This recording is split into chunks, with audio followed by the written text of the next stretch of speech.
Bueno, pues comencem la darrera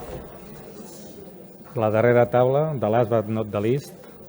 La haremos en castellano porque está planteada como una mesa de debate. Primero las dos ponentes harán una presentación. Les he pedido que no sea muy larga para que realmente tengamos tiempo para hacer después discusión, debate, que seguro que hay preguntas acumuladas desde las anteriores mesas. Yo creo que estamos consiguiendo, ¿no?, que haya tiempo para este debate, que siempre es lo que hace falta, ¿no?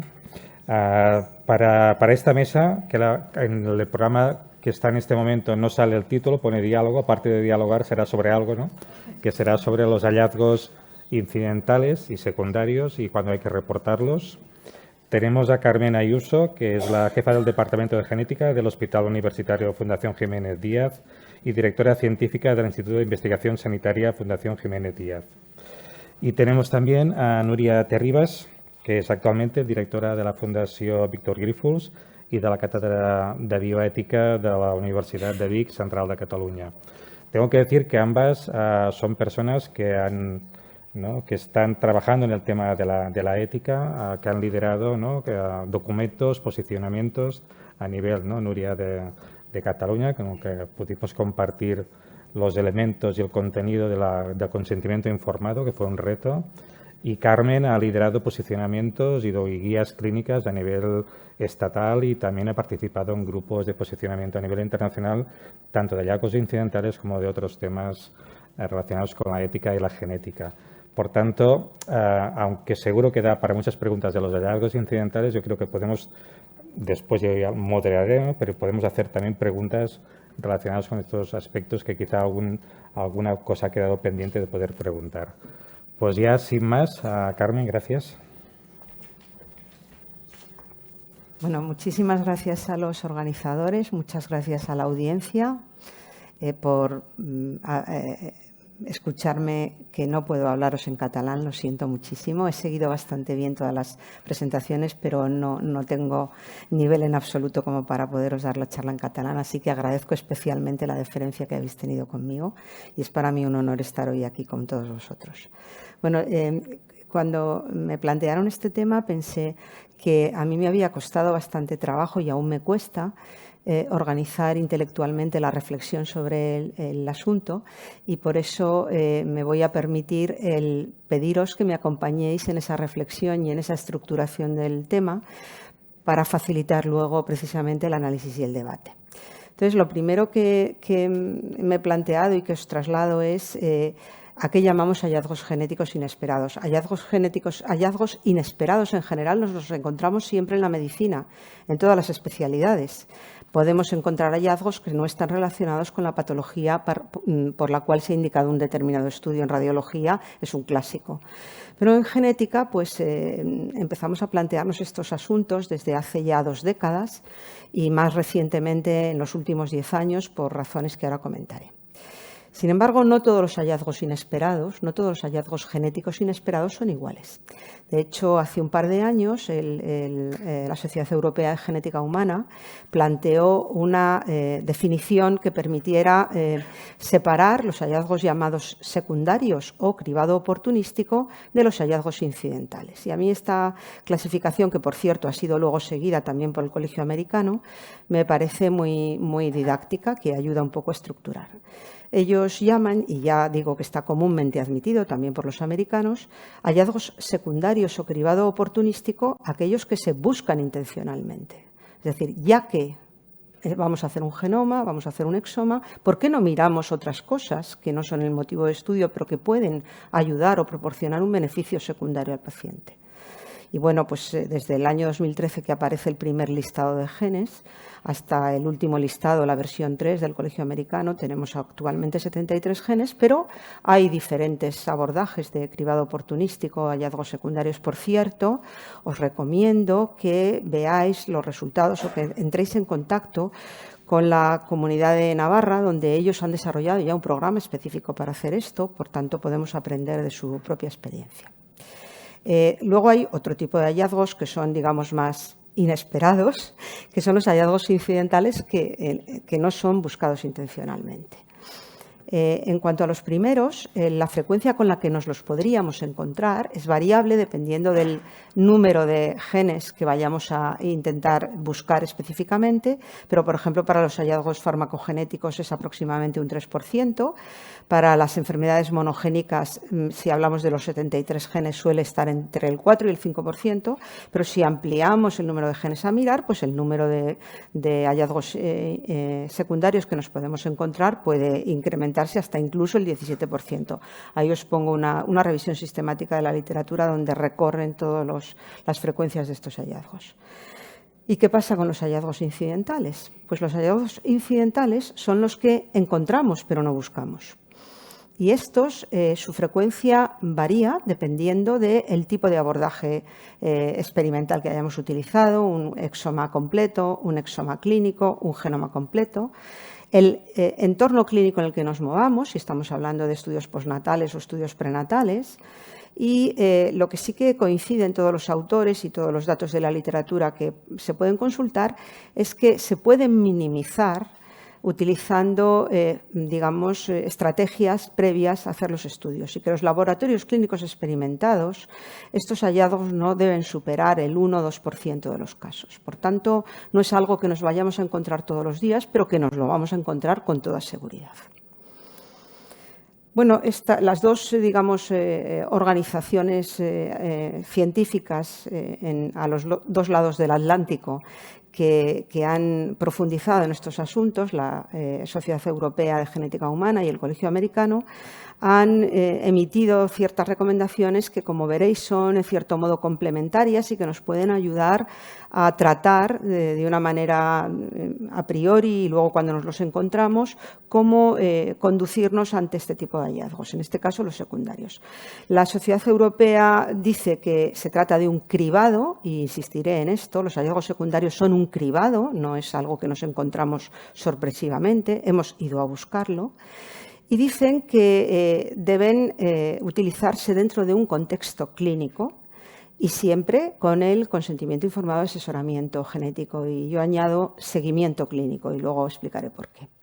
No se debe utilizar como una herramienta de cribado en la población general en principio, aunque hay distintos estudios que pueden ayudar a implementarlo a futuro.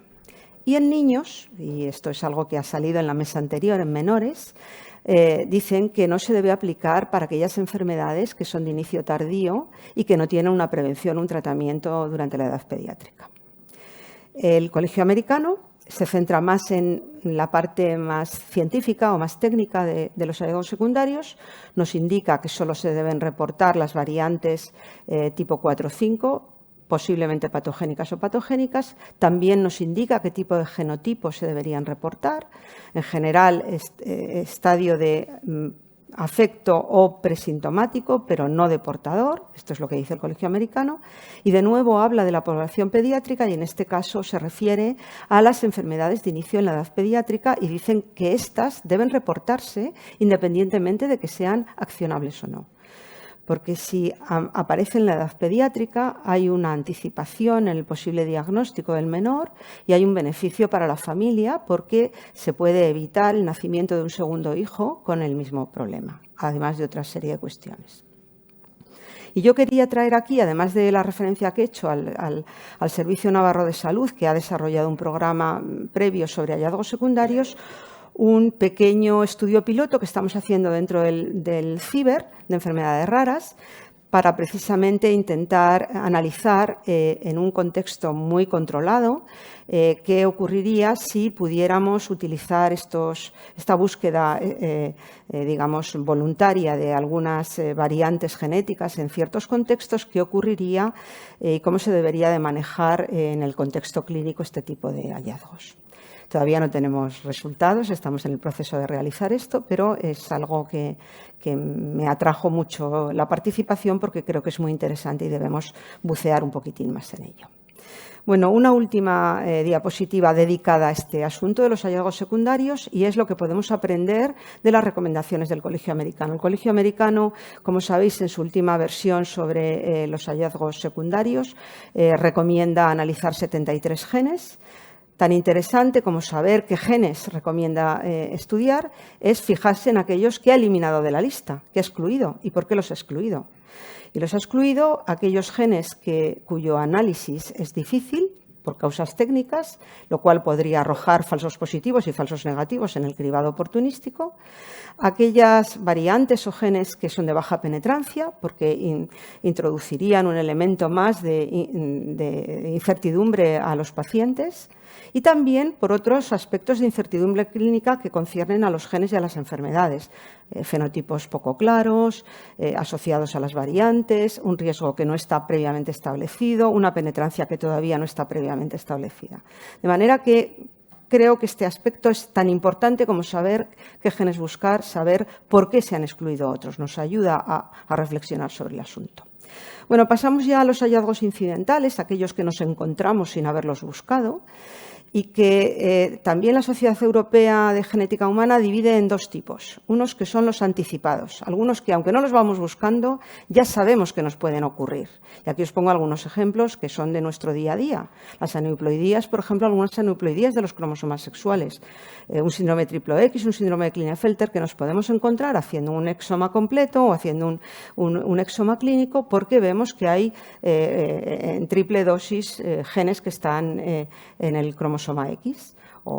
Y entonces, aunque no vamos buscando eso, si tenemos un panel de genes que incluyen genes del cromosoma X, nos lo podemos encontrar. También podemos encontrar cuando hacemos un array de FGH, y esto todos los que hacemos arrays de FGH nos lo hemos encontrado más de una vez, variaciones en el número de copias en genes específicos, por ejemplo, el gen de distrofia muscular de Duchenne, el de la proteína periférica de la mielina, etcétera. Y otra cuestión que ha sido muy debatida en el pasado porque había un poco de morbo en torno a ello es la falsa paternidad. No voy a mencionarlo en detalle, pero os pongo otro asunto que tiene complejidad y que me imagino que algunos de vosotros lo habéis encontrado, yo sí me lo he encontrado, y es encontrar una tasa de homocigosidad en un paciente afecto a una enfermedad recesiva tan elevada que nos pone de evidencia que es el fruto de una relación incestuosa.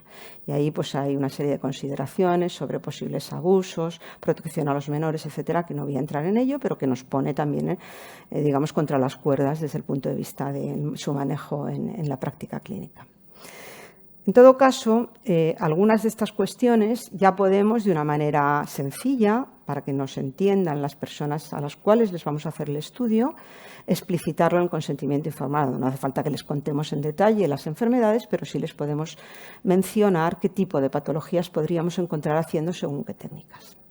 Y luego, a pesar de que tengamos todas estas cautelas, siempre nos podemos encontrar en estudios que hagamos de exoma completo, de exoma clínico, de genoma completo, variantes en genes relacionados con patologías diferentes de las que motivaron el estudio. Y eso es más difícil de tratar. Bueno, ya este tipo de anticipación, de hallazgos inesperados, digamos anticipados, ya se debatía hace casi 10 años.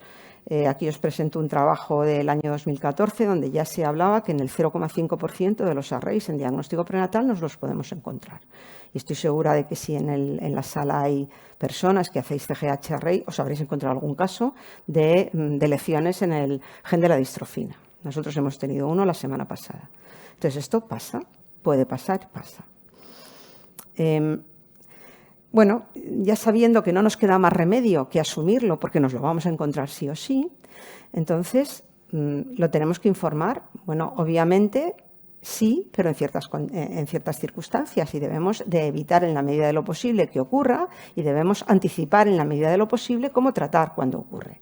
Entonces, bueno, el derecho a saber está ampliamente aceptado no solamente por los principios de la bioética, sino incluso soportado por legislación, como la Ley de Investigación Biomédica, que establece el derecho a conocer los datos genéticos que se obtengan y, por tanto, nosotros tenemos el deber de informar. Yo creo que he puesto en esta diapositiva algunas cuestiones que creo que tenemos que tener en la cabeza antes de hacer un estudio de este tipo, porque nos vamos a encontrar los hallazgos inesperados, nos vamos a encontrar los hallazgos incidentales, que son cuestiones técnicas, qué genes reportar, qué variantes incluir, qué genotipos. cuestiones ético-legales que debemos explicar durante el proceso de consentimiento informado, no solo lo que escribimos en un documento, sino lo que explicamos a los pacientes, y ofrecer de una manera amplia y respetando su autonomía las opciones que pueden tener de recibir o no esa información y niveles o capas para proporcionar esa información, a quiénes debemos informar y cuándo. Esto es importante. Antes mencionabais en la mesa anterior lo de los menores. Bueno, yo luego, si queréis, en la discusión hablaré alguna cosa que he reflexionado sobre este asunto, porque a veces los menores no pueden tener acceso a esa información, pero debemos guardarla en nuestros repositorios para que sea accesible cuando sean mayores de edad, etcétera, etcétera. Y luego hay un marco legal especial que antes Miriam mencionaba, como es la investigación primaria o el uso secundario. Aquí estábamos hablando de contexto clínico, pero tenemos que tener en la cabeza que también esto puede ocurrir y ocurre mucho más a menudo cuando hacemos investigación, y que si establecemos un programa de cribado oportunístico nos lo vamos a encontrar mucho más. Bueno, algunas reflexiones he hecho a lo largo de mi vida, como comentaba Joan, sobre este asunto, y estamos además ahora preparando algún documento con la ayuda con la colaboración entre varias personas que trabajamos en Impact, Pilar Nicolás, que ya se ha mencionado, o Guillermo Lazcot, y estamos preparando una siguiente revisión de este asunto. Pero básicamente lo que dicen todas las recomendaciones y todos los expertos es que los hallazgos genómicos inesperados hay que tratarlos teniendo en cuenta algunas cuestiones. En primer lugar, anticiparlo en la medida de lo posible en el consentimiento y tener un plan, acompañarlo de asesoramiento genético, tener en cuenta ciertos aspectos que tienen que ver con el tratamiento de menores y familiares, y respecto de los hallazgos incidentales propiamente dichos, considerar que se deben reportar aquellos en los que se puede actuar, que son accionables o tienen utilidad clínica, los que tengan relevancia clínica, o sea, que sean graves, y aquellos que sepamos que están relacionados claramente con una enfermedad concreta, aunque no sea la del motivo del estudio, es decir, que tengan validez analítica y que hayamos demostrado que realmente los presenta la persona, o sea, que tienen validez clínica. En el primer caso validez clínica y en el segundo caso validez analítica. Además, debemos de tener previsto el seguimiento clínico de esa enfermedad que hemos descubierto o que podemos anticipar a través de un hallazgo inesperado. De tal modo que si yo establezco un programa, por ejemplo, de cribado oportunístico, donde preveo que puedo encontrarme hallazgos inesperados relacionados con cáncer hereditario o con enfermedades cardiovasculares, tengo que estar en contacto con los oncólogos o con los cardiólogos para poder remitir ese paciente a esos especialistas. No puedo sencillamente darles la información y dejarles que ellos se las arreglen.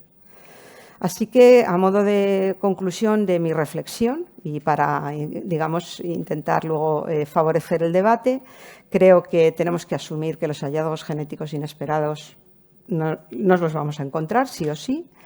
Por tanto, tenemos que intentar aumentar el conocimiento, pero también minimizar el riesgo de encontrarlos, y que tenemos que tener un plan. No podemos empezar a debatir cuando ya los tenemos delante.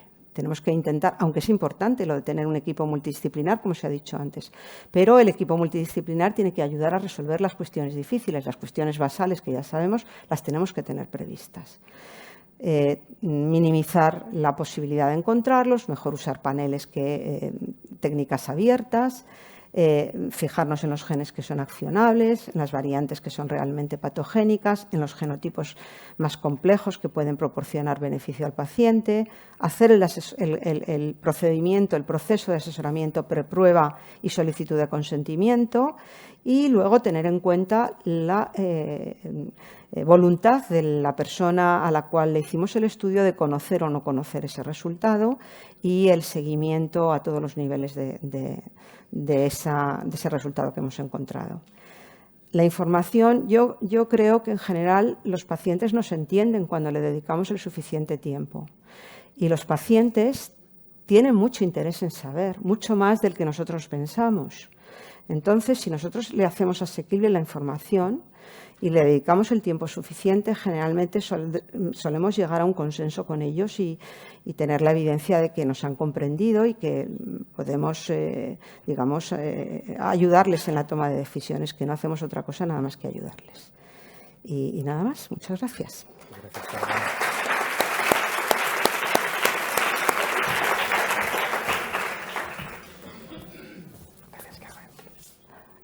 Bé, doncs ara em toca a mi. Jo aniré ràpid i no us avorriré gaire. Sabem que els juristes, a més, som avorrits, com deia la Míriam. Jo de formació soc jurista i de genètica no en sé gran cosa més que el que puc aprendre quan vinc a sessions com aquestes.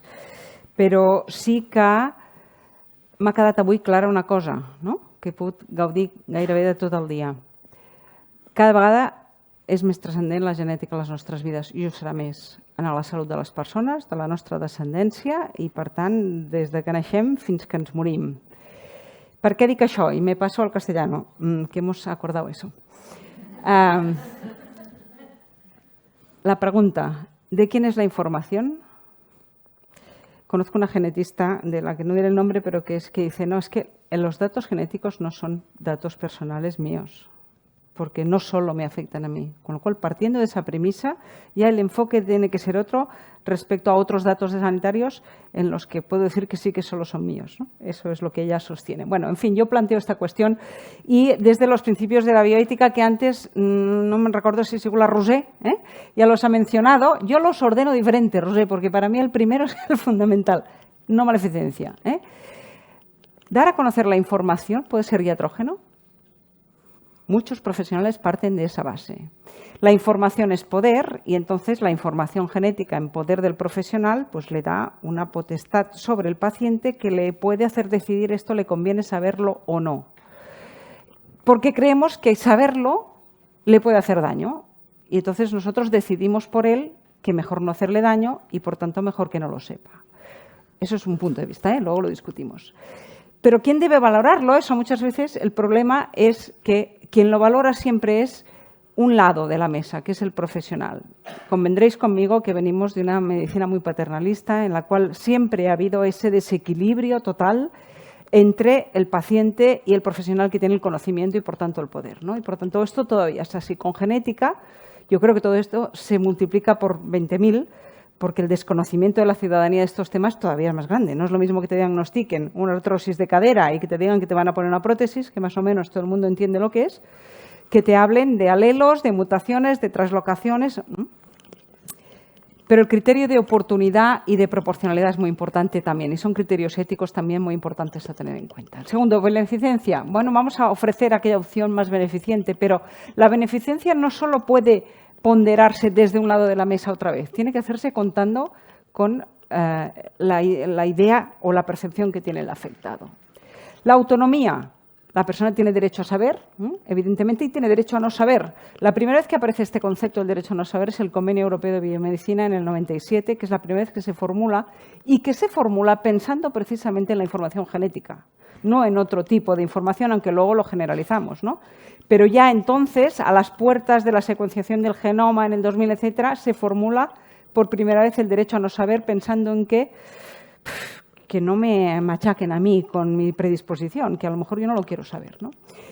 Pero para ejercer el derecho a no saber, uno tiene que tener más o menos idea de aquello a lo que está renunciando a saber.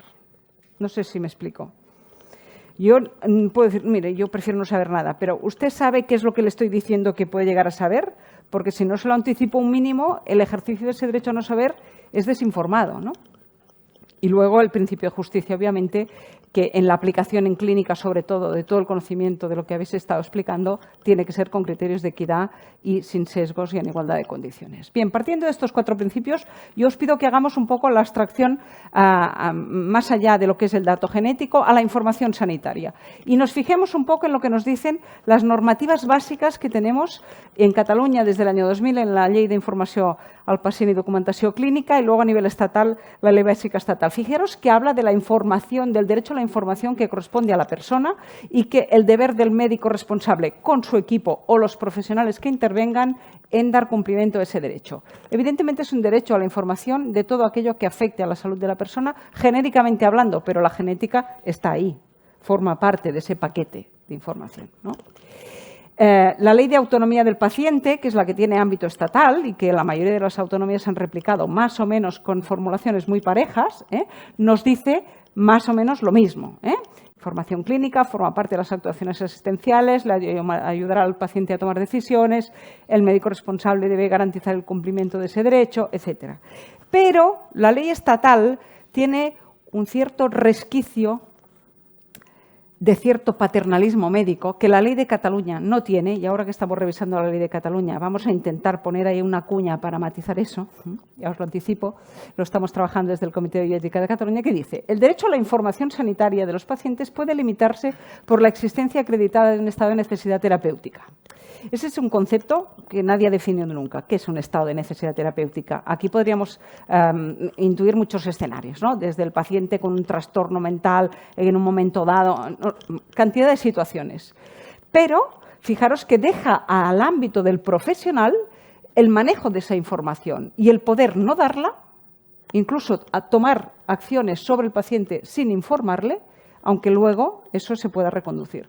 Claro, ¿eso es aplicable a la información genética? Si lo extraemos de ahí, pues ahí nos está dando legitimidad para ello. Dice que el profesional puede valorar que conocer esa información puede hacerle daño en un momento dado y por necesidad terapéutica no se lo digo, ¿no? Y ya veremos después cómo reconduzco eso.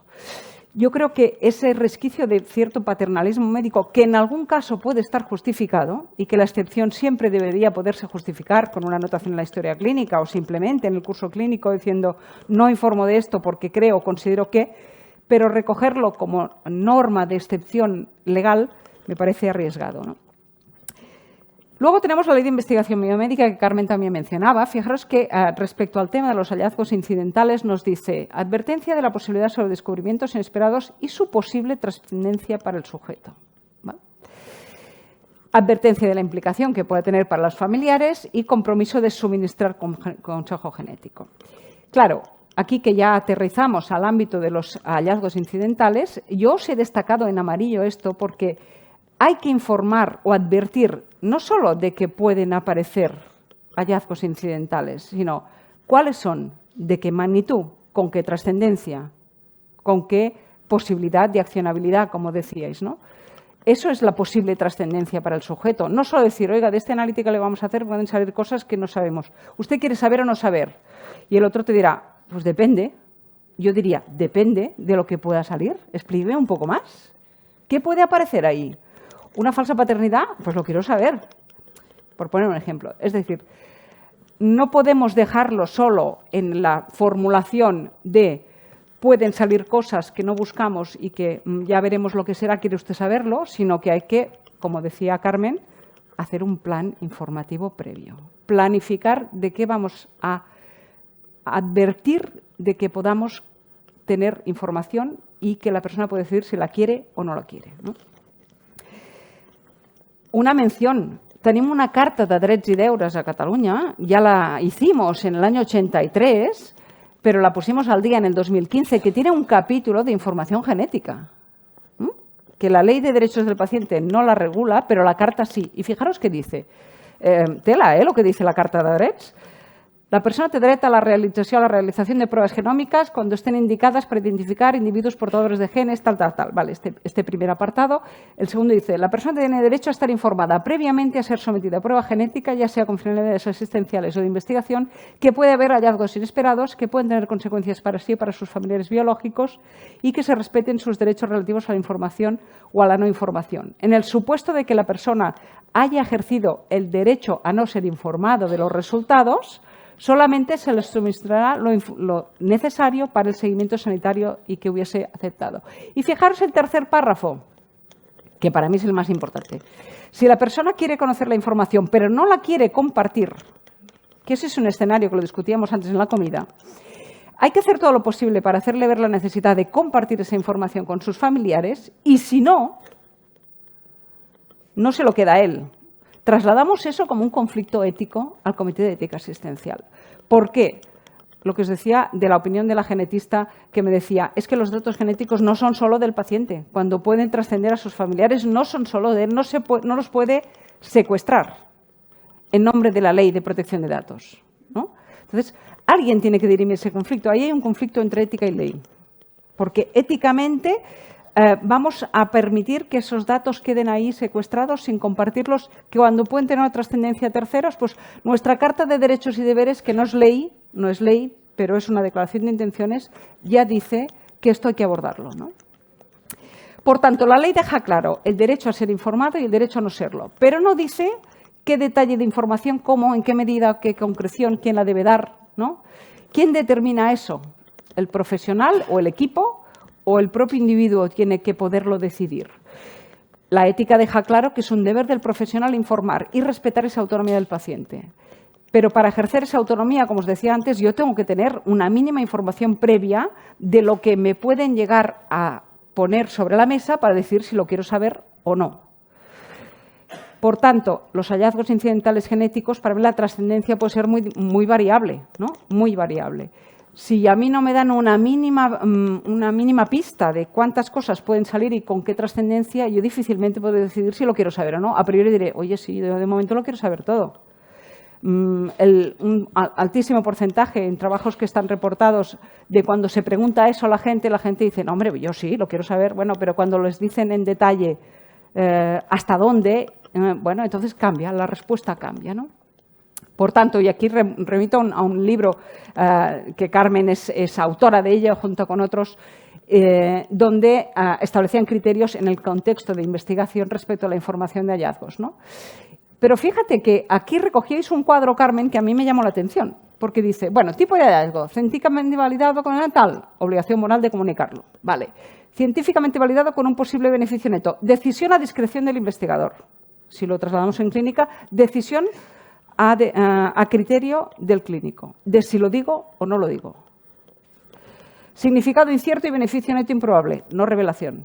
O sea, hay un apriorismo de lo que debe ser informado o reportado, como utilizáis vosotros la expresión reportar, o no. Pero ¿eso lo tiene que decir el profesional, el asistencial, el genetista, o lo tiene que decir la persona en base a el tipo de hallazgo y la trascendencia de ese hallazgo? Bueno, pues yo aquí creo que no debería ser el profesional ni las sociedades científicas. Deberíamos dejarlo a criterio de la persona. Por tanto, a mi criterio, ¿qué habría que hacer en genética? Aparte de tener profesionales preparados con habilidades comunicativas que sepan empatizar con el paciente, todo eso ya lo damos de suyo, ¿no? Planificar, lo decía Carmen, hacer una planificación anticipada de la decisión a tomar. Oiga, vamos a hacer estos análisis genéticos. De esto puede salir esto, esto, esto. Con esta trascendencia, con esta o con esta nula, que es algo que será irrelevante, pero usted decide si lo quiere saber o no. Y a partir de ahí la persona dice, pues mire, cruza aquí y aquí no hace falta que me diga nada. Pero lo decide la persona, porque al final la trascendencia, si es que tiene alguna, va a ser para esa persona, ¿no? Cuando escuchaba esta mañana la ponencia sobre el tema de farmacogenética y farmacocinética, me ha parecido iluminadora, en el sentido de que los tratamientos van a ir por ahí, con lo cual la trascendencia que hoy es nula y que a decisión del genetista no revelo, no reporto, dentro de 5 años a lo mejor sí lo es y no la tendré, no la voy a tener. Recuerdo un debate que tuvimos una vez en reproducción asistida, no sé si Ana estaba, no me acuerdo, sobre el tema de los donantes en reproducción asistida. Es decir, ¿qué información se da a la receptora de ese óvulo o de ese semen para un ciclo de reproducción asistida sobre las características genéticas del donante? Y ahí tuvimos un debate, porque claro, a la práctica lo que dicen es que nosotros como laboratorio ya nos aseguramos que hemos hecho un cribado de lo más importante. Vale, ¿y el exoma se da? ¿No se da? No, pero ¿eso para qué lo vamos a dar? Vale, pero lo decides tú. ¿Y la receptora lo quisiera saber? ¿Se lo preguntamos? ¿No? Y me acuerdo de ese debate porque realmente aquí había discusión sobre esto, ¿no? Pues bueno, la idea, desde mi punto de vista, si realmente creemos en el empoderamiento de los ciudadanos, en que las personas, el tema genético lo tienen que conocer, les tenemos que ayudar a empoderarse más en esto, no podemos decidir por ellos. No podemos seguir con este criterio de que yo decido qué es lo que realmente vale la pena reportar y lo que no.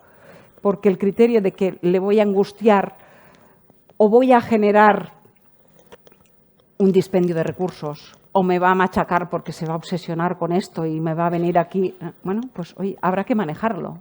Habrá que manejarlo.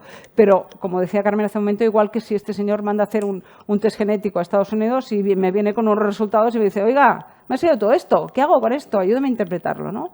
Esto va a ser cada vez más la realidad de nuestros días, más con las generaciones que suben. Con lo cual, profesionales implicados, tiempo y habilidad para hacerlo, consejo genético previo, consejo genético posterior, hay que poner recursos. Si realmente la genética es algo trascendente y lo es, hay que poner recursos para que la persona pueda ejercer esa autonomía real con la información que le vamos a proporcionar desde la voluntad de ayuda, de colaboración y sin sesgos de que yo decido lo que le conviene saber o no. Y cuando el conflicto está con terceros, la Carta de Drets y Deures de Cataluña para mí es un acierto. Hay que plantear ese conflicto. Nuestra ley se blinda en que eso es un dato personal, y que si la persona no lo quiere compartir, tú no eres nadie para compartirlo. Para mí ese criterio es erróneo desde un punto de vista ético. Hay que cambiar la ley y, en todo caso, si no, buscar el resquicio de convencer a esa persona, buscar la fórmula. Pero para mí la trascendencia de terceros no la puede bloquear una persona por miedo, por angustia o por temas multiculturales o interculturales de que entonces no voy a poder casar a mi hija si se sabe que es portadora de un gen, ¿no?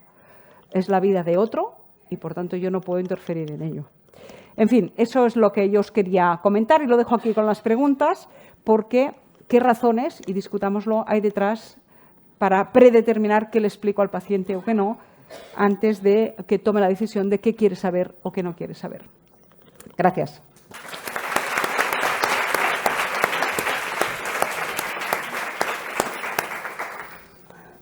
Abrimos turno de preguntas. Ramón, primero.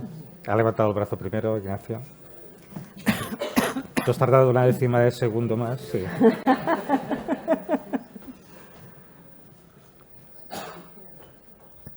Ramón. Això és com allò del concurs aquell, que apreta primer. Muchas gracias. Muy rápido. Información de los niños con enfermedades que se aparecen en los adultos. ¿Cómo la guardas esta información? Esta es una información que tienen que tener los padres y que los padres puedan manejarla cuando los niños sean adultos y les puedan explicar. Por si no, ¿dónde la guardas esta información? Si la guardas en el sistema informático del hospital y cambias de hospital, ¿cómo lo haces? Es que, claro, te haces responsable de algo. Esto primero. Segunda pregunta, prueba de paternidad, porque ahí me ha sorprendido bastante. La prueba de paternidad, si cuando nosotros nos piden a ver si podemos deducir si es padre o si el padre es el padre correcto, siempre decimos que no. Punto. Porque si quieren una prueba de paternidad, que se la pidan, pero no a través de las pruebas genéticas que hacemos a nivel asistencial, porque yo creo que ahí sí que puede haber un problema importante desde el punto de vista, bueno, obviamente familiar. Y la tercera, ¿hay una diferencia respecto al exoma que pedimos como herramienta, porque ahora es más fácil hacer un exoma porque solo tienes un protocolo y puedes hacer un exoma para cáncer? Bueno, haces el exoma y luego escoges los genes de cáncer, los genes de cardiología, los que quieras, y al final estás haciendo paneles con el exoma como herramienta. Por lo tanto, ahí no tienes por qué mirar hallazgos secundarios, pues estás usando el exoma como herramienta del exoma clínico que usas para un diagnóstico de algo desconocido, que lo tienes que mirar todo, y obviamente si lo miras todo vas a encontrar algo. Gracias. Vale, ¿empiezas tú? Sí, es que yo... Algunas las dominas tú, la del exoma, yo no me atrevo. Yo voy a empezar por la primera, porque penal, me he quedado antes penal, con ganas sí. de hacer una pregunta, pero como no quería interrumpir a la discusión tan interesante, pero yo creo que es que tenemos que cambiar el sistema sanitario radicalmente en nuestro abordaje de los asuntos genómicos. De tal modo que nosotros, por ejemplo, en nuestro departamento lo estamos haciendo así. Nosotros hacemos exoma clínico, filtramos para aquella enfermedad y ponemos una nota al final del informe que dice: mediante este estudio hemos capturado y tenemos guardada la secuencia de 5.000 genes que no hemos mirado. Nosotros no lo sabemos. Pero si más adelante, por alguna razón, usted necesitase, por su proceso asistencial, mirar otra cosa, que sepa que aquí está. Entonces, esto que digo, muy sencillito, yo propondría un cambio de mentalidad para que un genoma o un exoma completo, cuya secuenciación cada vez vale menos, la pudiéramos tener en un repositorio donde nadie va a mirar nada más que aquello que interesa, pero el paciente tiene a su disposición esa información.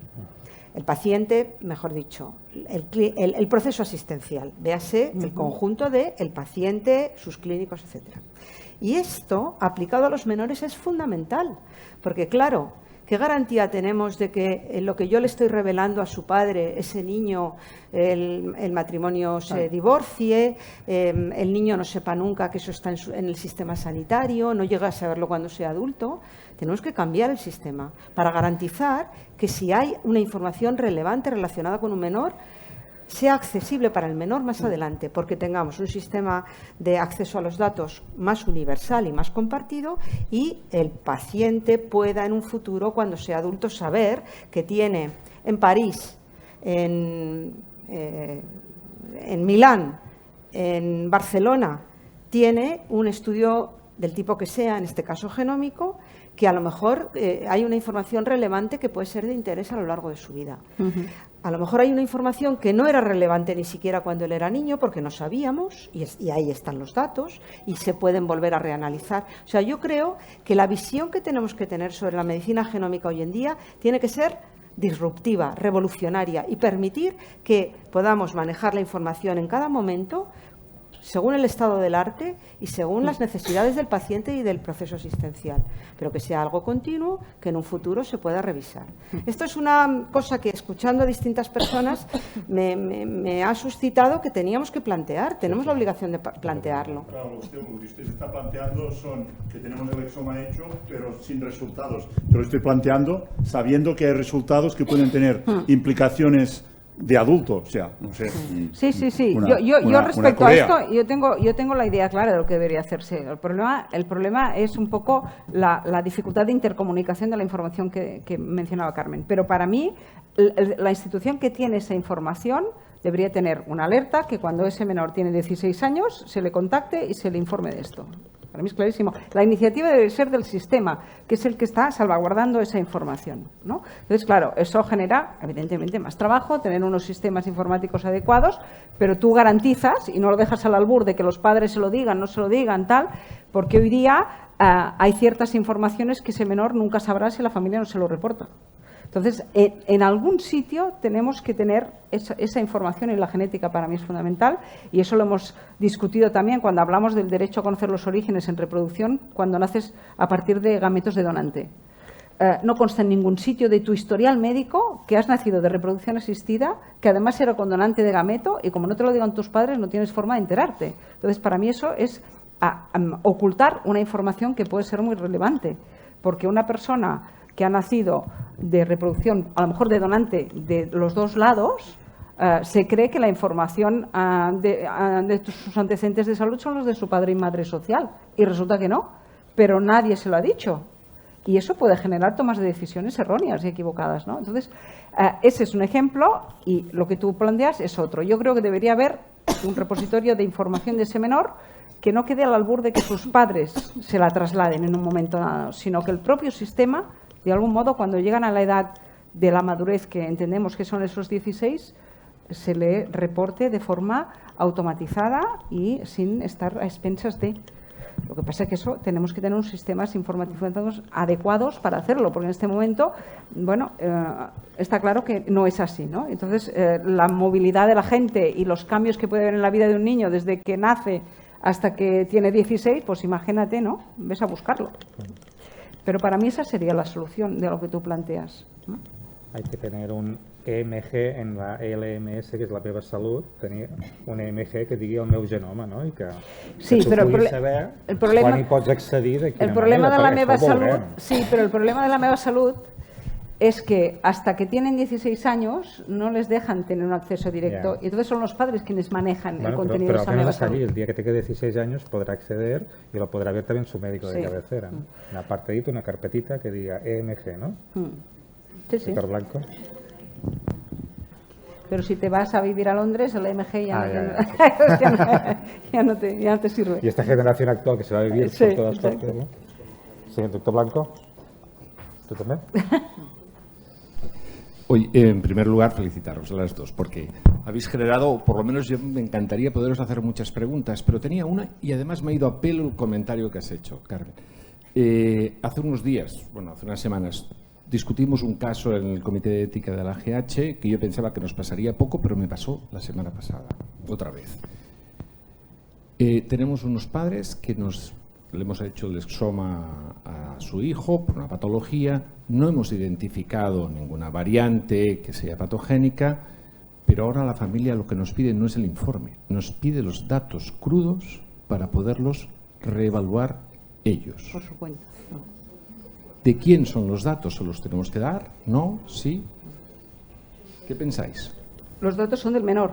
Sí, sí, son los datos analíticos. Tenemos los datos crudos, donde está todo su exoma, y ahora la familia no nos pide el informe, nos pide los datos para poderlos reevaluar, porque además que es que tiene un amigo que se dedica a la genética. Sí. Sí, sí. Es como si de un TAC te piden las imágenes. No tienen suficiente con el informe, ¿no? Yo quiero las imágenes para pedir una segunda opinión, ¿no? Esto si te sirve de consuelo, a nosotros nos pasa todas las semanas. Vamos, nosotros lo damos. Nosotros ¿Y lo cómo damos. lo das? ¿Con un carro? No. Damos un pendrive. Si tenemos, antes nos viene, además, ya tenemos establecido el procedimiento, es decir, viene a través de documentación clínica la solicitud que acreditan la identidad de la persona que lo solicita. Si son los responsables de un menor o responsables legales de una persona discapacitada, tienen que aportar la documentación. Nosotros preparamos el material y lo damos, porque entendemos que generalmente cuando hay dos razones de tipo práctico. La primera es que generalmente los padres lo piden porque quieren identificar la causa de lo que le pasa al niño, o sea, no están pensando en otras cosas.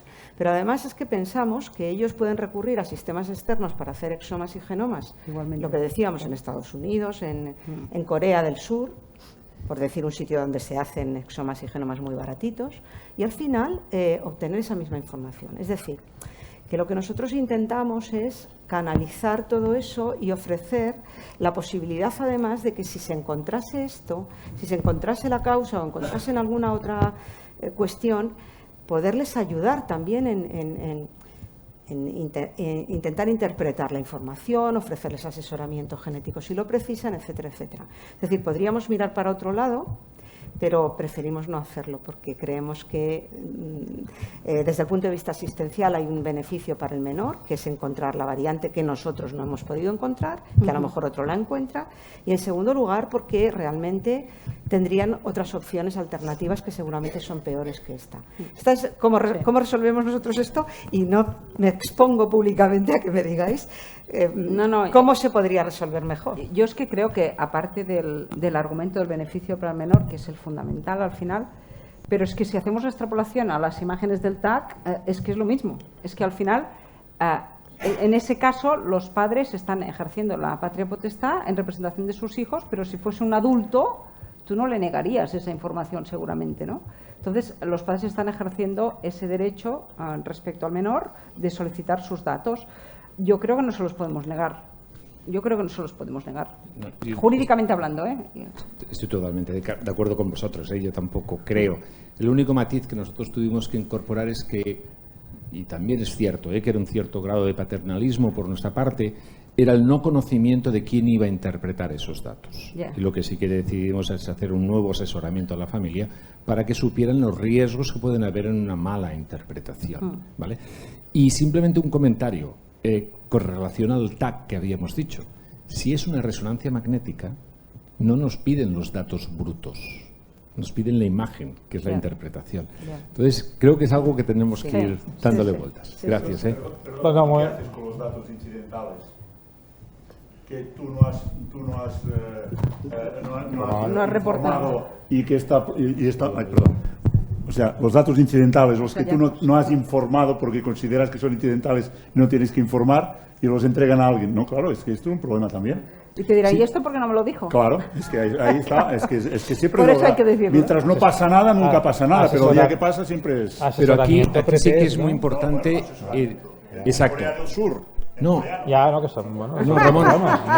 Porque son Ramón, pero aquí sí que es muy importante lo que ya se ha comentado durante toda la jornada, que es el asesoramiento per-test. Claro, el Tú haces un contrato con el paciente sobre qué es lo que mirarás, qué es lo que informarás. Si después alguien encuentra algo que en tu contrato no estaba y le informa, no es ya nuestra responsabilidad. Yo creo que a mí, en nuestro caso, lo que nos daba más miedo era la poca fiabilidad de la interpretación. Hi ha dues preguntes aquí al darrere de fa estona.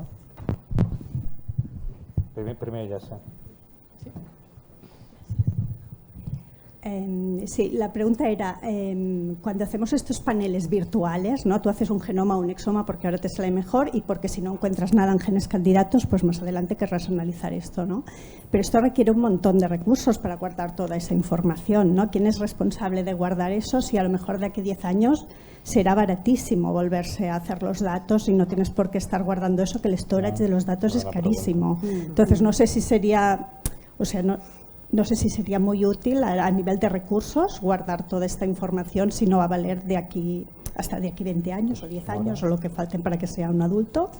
Y luego la otra cosa es que estamos hablando de que hayan psicólogos, profesionales empáticos y así para preguntar al paciente índice si quiere saber o no. ¿Y qué pasa con los familiares? Ahí ya nadie, cuando el paciente índice ya tiene algo, los familiares, quien decide si va a saber o no va a saber, va a ser el familiar, ¿no? Estamos diciendo hay que defender el derecho a que lo puedan saber porque es accionable. Bueno, y si no lo querían saber, ya no tiene opción porque este familiar puede hablar cuando quiera, ¿no? No, yo creo que no. Es decir, te contesto a lo segundo. Sí. Lo que yo planteaba es que cuando el paciente quiere saber la información, cuando le dices que es trascendencia de terceros y te dice que no la quiere compartir con terceros, tú ahí tienes un problema ético. Sí, ¿no? Sí, lo veo muy claro. Y entonces, lo que para mí debería hacerse es decirle a esta familia, potenciales afectados, hay una información genética que les puede trascender. ¿La quieren ustedes saber? No decírsela de primeras, preguntarle, pero que sepan que hay una información genética que les puede afectar y que viene de su familia. Entonces, ahí, claro, el problema es que estás vulnerando ese derecho a la confidencialidad que teóricamente la ley blinda, ¿no?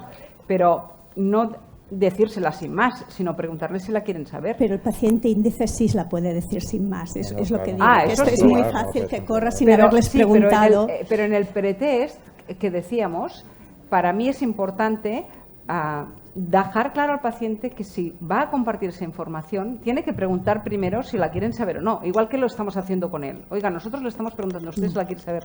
Si usted la va a compartir, primero pregunte si la quieren saber. Claro, luego ya si lo hará o no lo hará, ya no lo sabes. Igual que el niño que llega a los 16 años, ¿no? Si decís que esté en la Meva Salud, pues tampoco va a tener a nadie empático ni explicándole nada que vea ahí directamente algo. Pero si el contacto es desde el sistema, entonces sí lo puedes hacer, porque tú le puedes citar a una visita con consejo genético. Entonces tú no dejas que se la lea él solo en su casa, sino que le preparas y le haces una exposición como toca. Para mí es mejor eso que no que se la encuentre crudamente ahí, ¿no? Sí. Ana. Yo si me permites, le contesto a lo primero. Tienes toda la razón en que la metodología va cambiando. Nosotros hemos hecho en el contexto de investigación genoma completo de secuencias largas hace 2 años y maldita la hora, porque ahora no sabemos cómo analizarlo y ahora la tecnología es muchísimo mejor. O sea que te doy la razón, absolutamente de acuerdo. Pero mientras eso llega, yo creo que tenemos que habilitar los sistemas. Es decir, estamos hablando todo el rato de medicina personalizada, medicina genómica, y claro, se nos va la fuerza por la boca. Pero es que eso, los gestores, los responsables de las administraciones, cada uno a nuestro nivel, tenemos que ser capaces de dimensionar los recursos que requiere y adaptar lo que ofrecemos a los recursos que tenemos. Y yo creo que hay una posibilidad, hay un recorrido. Hasta que llegue el momento en que todo sea tan barato que no merece la pena guardarlo, tenemos que guardarlo. Y debemos de poner recursos de tal manera que, igual que hacemos reanálisis, tenemos una variante de significado incierto que ya lo ponemos en el informe, pero que al paciente pues no le podemos aclarar. Oye, pues todos nos ponemos la obligación de venga usted dentro de 1 año, 2 años, a ver si tenemos algo más. Pues esto es parecido. Claro. Tenemos que poner recursos. Es verdad que son muchos, te doy la razón, pero hay que hacerlo. Ana. Gracias. Yo quería preguntar en relación también a la comunicación familiar que has comentado, ¿no? Y en relación a si la información genética pertenece al individuo o pertenece a la familia, ¿no? En el asesoramiento genético nos encontramos en muchos casos que hay que comunicar, ¿no? a la familia porque ahí puede haber riesgo para otros familiares. Cuando el paciente se niega, ¿no? a comunicar esta información y sabemos que hay un beneficio para terceras personas, lo comentamos en el Comité de Ética Asistencial para que valore, ¿no? el conflicto ético que tenemos, pero el Comité de Ética Asistencial no es vinculante y hay un conflicto ético-legal, ¿no? Mi pregunta es si nosotros vamos a buscar este familiar y violamos la autonomía de este paciente para informarle de esta información familiar, tenemos un problema legal. Y al revés, si no lo comunicamos y nace un niño afecto a una enfermedad de una información que nosotros teníamos pero no hemos podido acceder a este familiar, también podemos tener un problema legal. En los dos casos lo puedes tener y dependerá del juez que lo pille. Es decir, yo creo que la discrecionalidad de los jueces en la interpretación de estas cosas es tanto como la diversidad que tenemos en esta sala. Es verdad que hay un derecho a la protección de datos y el deber de confidencialidad, pero también hay la ponderación del interés de tercero, el estado de necesidad para evitar un daño superior, cuando hablamos de menores todavía más, con lo cual depende de cómo la persona a la que enjuiciases aquello ponderase los valores en juego. Entonces, ¿qué debe hacer? Es verdad que el comité no tiene fuerza vinculante, puede hacer un asesoramiento, ¿no? Y luego el profesional tiene la patata caliente de decidir, bueno, ¿qué hago? El comité me ha dicho que tirimillas y yo no sé qué hacer porque el pollo vendrá para mí, ¿no? Al final, en medicina, en genética, hay una zona de grises y de inciertos con las que estáis lidiando todos los días. Y por tanto, la responsabilidad del profesional de jugársela es en tantas cosas que ahí lo que debe pesar es tu deontología profesional y tu conciencia, es decir, ¿qué hago? ¿No? Y esto, no sé quién me lo comentaba, si tú me comentabas antes, en el tiempo de la SIDA, recordáis, ¿no? El debate estaba en cuando la persona afectada de SIDA no quería compartirlo con la pareja y el médico de familia, que los conocía a los dos, se encontraba con el brete de decir, ya a esta mujer no le tengo que informar yo de esto cuando se está poniendo en riesgo todos los días. Bueno, pues ahí tienes un cargo de conciencia también, ¿no? Es verdad que la ley está por un lado y la ética por otro, y ese conflicto a veces hay que dirimirlo hacia un lado o hacia el otro, y dependerá de la mentalidad de cada profesional. No puedo decirte otra cosa. Bueno, yo creo que así va la última. Alberto. Es Alberto, ¿verdad? Alberto Plaja. Es para Carmen. Me ha encantado que saliera el problema con el gen de MD, porque es una cosa que estamos los que hacemos arraes condenados a que una o dos veces, y además especialmente en el ámbito prenatal tiene un regustillo masoca el tema de que es esto. Entonces, la pregunta, esto claro, es un modelo que plantea dos cosas. Primero, claro, el problema es que la mutación está, por definición, es incierta, y nosotros ya tenemos 2 o 3 casos de que hasta el abuelo de 60 años o tal es normal, con lo cual, para interpretarlo adecuadamente necesitas urgentemente mirar familiares a la pesca y captura del varón, cuanto más mayor mejor, con lo cual ya estás informando directamente a la familia de que puede tener la mutación ya sin pedirle ni opinión ni otra. Y la otra, pues supongo que realmente que son reportables en un contexto prenatal, aunque haya la incertidumbre, y que en un contexto de que no sea, que sea de hallazgo incidental, la penetrancia y la expresividad es menor que la de otros, pero que tienes que resolverlo, entiendo, ¿no? Absolutamente sí a las dos cosas, pero además te voy a decir otra cosa. Afortunadamente, en el esquema de calidad europeo este año de ECA han puesto un caso así. Entonces estamos todos esperando, lo hemos informado nosotros que hemos hecho la semana pasada, y entonces estamos esperando a ver qué nos dicen los sesudos expertos europeos de cómo manejar esa situación, pero es así. Pero yo creo que ya todos, sobre todo cuando haces prenatal, nos estamos manejando en un mundo de muchísima incertidumbre, porque tenemos pocas evidencias de lo que le pasa al feto. A veces sabemos algo de lo que le pasa, pero no sabemos por qué, y no sabemos las otras cosas que no son evidentes. Y entonces, bueno, pues ese proceso de asesoramiento genético y de información a la familia hasta que se obtiene un resultado y después de obtenerlo es complejo y requiere todavía más habilidades de las habituales en el diagnóstico postnatal.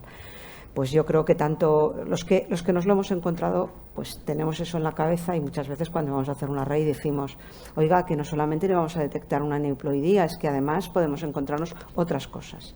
No, es que 100% seguro que nos lo vamos a ir viendo, y una vez al año mínimo, ¿eh? O sea que... Sí. Entonces, bueno, pues ya pedimos muestras de los padres, decimos que vamos a comparar por si no sabemos, por si encontramos algo que no tiene que ver con la enfermedad, etcétera. Todo eso yo creo que en el contexto normal del proceso de asesoramiento genético lo hacemos habitualmente, precisamente por esto. Así que, y felicitaros a las dos por las intervenciones que han sido, pero chulísimas, ¿eh? O sea, gracias, Alberto. Pues, igualmente, gracias. Muy bien, pues gracias a vosotros. Gracias.